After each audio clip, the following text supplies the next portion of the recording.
Shalom, amada, glória a Deus pela sua vida. Estamos aqui no devocional e nós vamos falar sobre Atos capítulo 5. E eu amo esse livro de Atos e é uma bênção do Senhor. E vamos orar, né? Estamos aqui, vamos pedir ajuda ao Espírito Santo.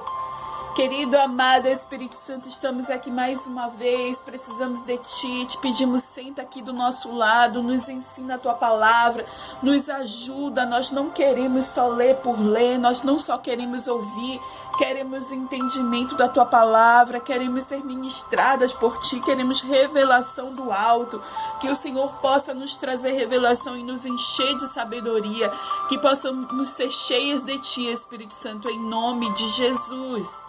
Amém, aleluia, glória a Deus. Capítulo 5 começa assim.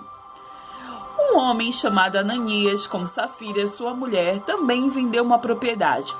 Ele reteve parte do dinheiro para si, e sabendo disso também sua mulher e o restante levou e colocou aos pés dos apóstolos. Olha aqui o problema, melhor não tivesse dado, mas eles retiveram, né? Eles não declararam, é como se eles estivessem ajudando, mas estão se corrompendo. Isso é um grande problema, né? Porque era melhor que eles não tivessem dado, né? Não tivessem mentido ou omitido nada, era melhor que eles ficassem na deles, eram os novos cristãos, mas já estavam aqui corrompendo tudo. E para cortar o mal pela raiz, vamos ver o que aconteceu. Você conhece essa história de Ananias e Safira? Vamos seguir aqui, versículo 3. Então perguntou Pedro: Ananias, como você permitiu que Satanás enchesse seu coração ao ponto de você mentir ao Espírito Santo e guardar para si uma parte do dinheiro que recebeu pela propriedade? Ela não lhe pertencia? E depois de vendido, o dinheiro não estava em seu poder? O que levou a pensar em fazer tal coisa? Você não mentiu aos homens, mas sim a Deus. Toma-te! Olha só, Pedro está dizendo, olha, essa propriedade era sua, quando você vendeu o dinheiro era seu, você não precisava mentir. Porque o que eu quero dizer? O que aconteceu aqui? Digamos que ele vendeu por R$1 milhão, mas ele declarou ali que vendeu por 100 mil. Então, assim, era como se ele estivesse dando uma porcentagem, né? E ele poderia dizer, olha, eu vendi por 1 milhão e eu estou dando aqui 100 mil. Mas não, ele disse que vendeu por 100 mil.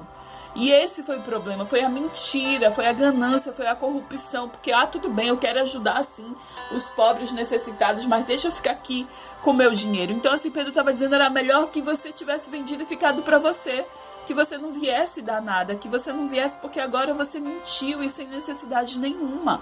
Pedro disse, a propriedade não era sua, quando você vendeu o dinheiro não era seu, por que você fez isso? Você quis mentir para homens, o problema foi que você mentiu, foi para Deus. E esse é um grande problema. Então, olha só a consequência. Você sabe que cada pecado tem consequência, né? Que o pecado tem consequência. Por mais que a gente tenha oportunidade, porque nesse caso ele nem teve. A gente tem a oportunidade de confessar o pecado, a gente identifica o pecado, a gente confessa o pecado, a gente se arrepende genuinamente, e arrependimento é você nunca mais voltar a fazer aquilo, né? E aí o Senhor vem e nos lava com seu sangue, joga o nosso pecado para o mar do esquecimento e a gente zera. Tá tudo lindo e a gente pode aproveitar a vida porque Jesus morreu na cruz e levou sobre si as nossas iniquidades, nosso pecado. Mas quando a gente realmente confessa, quando realmente a gente se arrepende. E não foi o caso dele aqui, olha o que aconteceu. Versículo 4. Cadê o 4? Então, não, já é o 5, né? Você não mentiu aos homens, mas sim para Deus. Ouvindo isso, Ananias caiu morto. Grande temor apoderou-se de todos os que ouviram e que tinha acontecido. Então os moços vieram, envolveram seu corpo, levaram-no para fora e o sepultaram. Tá ouvindo? Ananias, ele morreu. Ele foi bem assim, instantâneo. E você sabe que eu e você, a gente pode ter oportunidade ou não, né?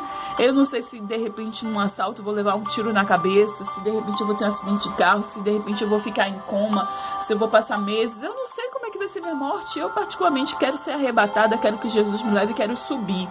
Mas se não, será que a gente tem a oportunidade de se arrepender da vida? Será que a gente vai ter a oportunidade de ficar doente e ficar ali definhando e ter essa oportunidade de conversar com Deus? Não sei, pode ser que sim, pode ser que não, né?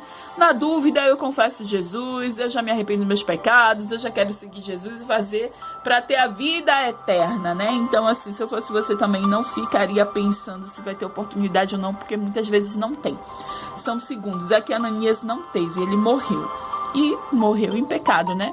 E misericórdia pela vida de Ananias, mas serviu de exemplo para mim, para você aqui, para todos que estavam ali. Todo mundo agora começou a perceber que não é assim do jeito que quer, não. Se você quer ficar com a sua propriedade, fique. Se você quer ficar com o seu dinheiro, fique. Se você quer compartilhar, fique. Amém, compartilhe, mas não minta. Em nome de Jesus. Amém? Versículo 7. Cerca de 3 horas mais tarde, entrou sua mulher, sem saber o que havia acontecido. E Pedro lhe perguntou: diga-me, foi esse o preço que vocês conseguiram pela propriedade? E respondeu ela: sim, foi esse mesmo. E Pedro disse: por que vocês entraram em acordo para tentar o Espírito do Senhor? Veja, estão à porta os pés dos que sepultaram o seu marido, e eles a levarão também. E naquele mesmo instante ela caiu morta aos pés dele. Então os moços entraram, encontraram a morta, levaram-na e sepultaram ao lado do seu marido. E grande temor se apoderou de toda a igreja, de todos que ouviram falar desses acontecimentos, né? A gente conhece a história de Ananias e Safira. E agora é a nossa oportunidade, né? Ela é única de viver para Deus. Então trate este momento agora como se fosse seu último, porque pode ser. Eu não quis assustar você, né? Pra dizer assim que a gente não sabe a oportunidade, se a gente vai ter ou não, se vai ser uma morte rápida, se vai ser uma morte lenta, se a gente vai definhar, se a gente vai ficar doente, eu não sei.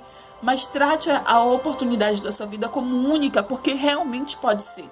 Pode ser o aqui e agora. Então, se você tem algo para pedir perdão, alguém para pedir perdão ou para liberar perdão, libere agora. Peça perdão agora, ligue, mande uma mensagem.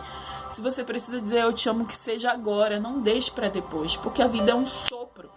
As coisas passam muito rápido, não fique aí fazendo uma bola de neve, seja de sentimentos bons ou ruins, libere isso em nome de Jesus, amém? E lembrando, você não tem como mentir para Deus, não tem. A gente pode querer enganar pessoas, mas o Espírito Santo não tem como enganar. Então assim, não fique querendo de caô, ficar enganando o Espírito Santo, porque não dá. Nós precisamos ser realistas e precisamos ser sinceros, fiéis ao Senhor. Amém? Vamos seguir aqui, versículo 12. Os apóstolos realizavam muitos sinais e maravilhas entre o povo, e todos os que creram costumavam reunir-se no pórtico de Salomão. Dos demais, ninguém ousava juntar-se a ele, embora o povo estivesse em alto conceito.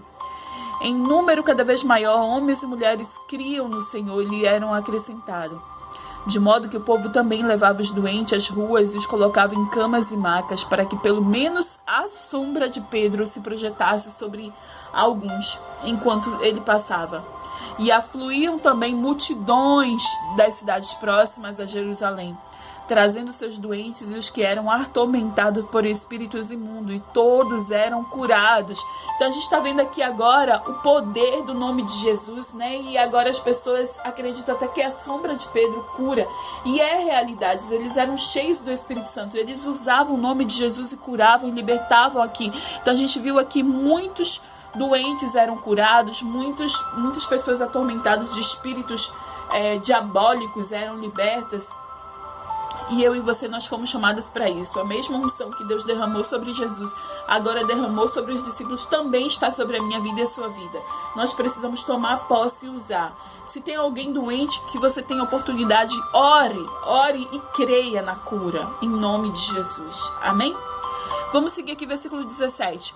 Então, o sumo sacerdote e todos os seus companheiros, membros do partido dos saduceus, ficaram cheios de inveja e por isso mandaram prender os apóstolos, colocando-os numa prisão pública. Mas, durante a noite, um anjo do Senhor abriu as portas do cárcere, levou-os para fora e disse: dirijam-se ao templo e relatem ao povo toda a mensagem desta vida. Uau! Os apóstolos, eles foram presos, foram perseguidos por inveja, né? Mas olha só, um anjo do Senhor apareceu ali e libertou eles. E falando o quê? Para eles pregarem a mensagem de vida, a mensagem de Jesus, o arrependimento. Versículo 21. Ao amanhecer, eles entraram no pátio do templo, como haviam sido instruídos, e começaram a ensinar o povo. Quando chegaram o sumo sacerdote e os seus companheiros, convocaram o sinédrio, toda a assembleia de líderes religiosos de Israel, e mandaram buscar os apóstolos da prisão.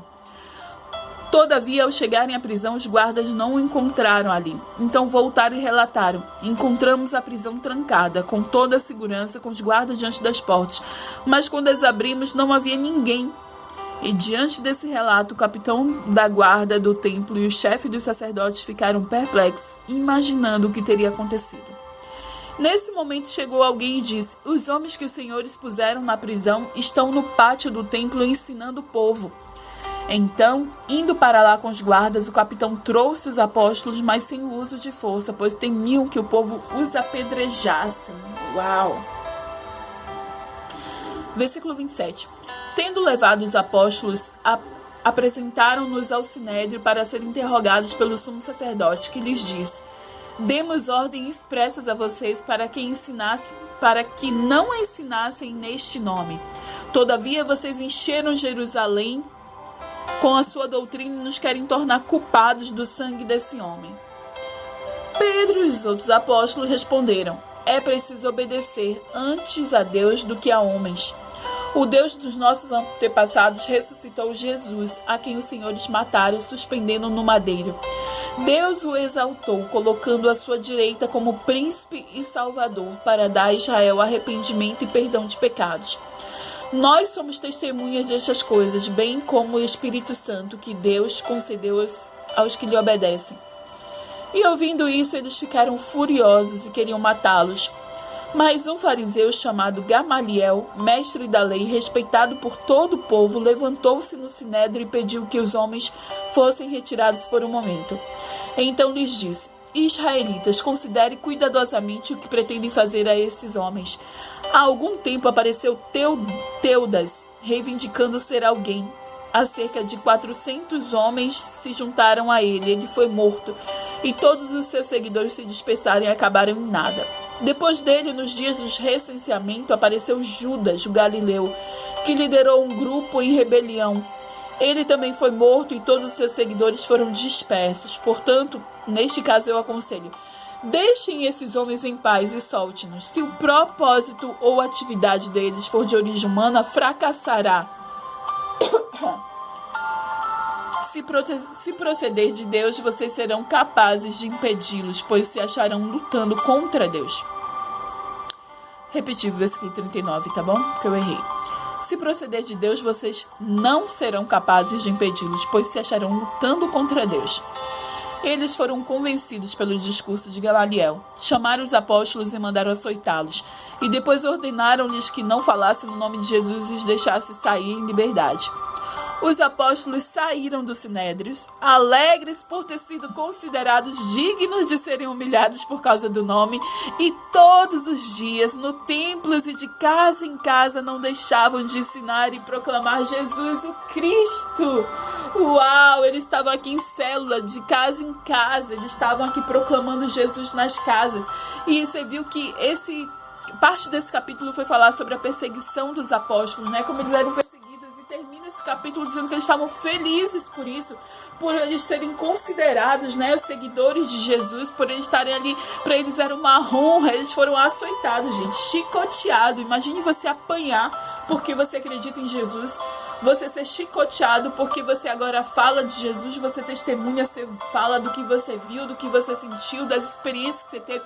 Eles se sentiam honrados por isso, e eles estavam felizes com isso, e saíram de lá alegres e felizes, e eles não deixavam de falar de Jesus, e todos os dias eles estavam nos templos e nas casas, proclamando Jesus, o Cristo. E você, o que você está fazendo?